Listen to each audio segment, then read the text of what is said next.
everyone, welcome to Shandong Longze machine. Today we are sending our mobile crawler large wood chipper to Europe. As you can see, this large wood chipper we fit with a 500 horsepower top quality top brand Wechat diesel engine.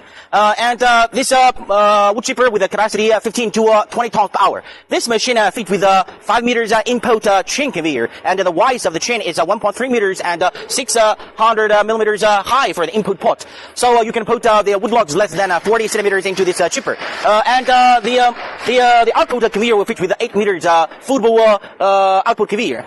Inside the chipper machine drum we fit with 8 pieces cutting blade. So you can get the finished product. The wood chips size will be 3 to 5 centimeters. And as you can see, this wood chipper fit with the mobile crawler, so you can use this chipper work in forest with no problem. Okay, everyone, with this top quality and good machine, if you like our product, please send your inquiry to our team.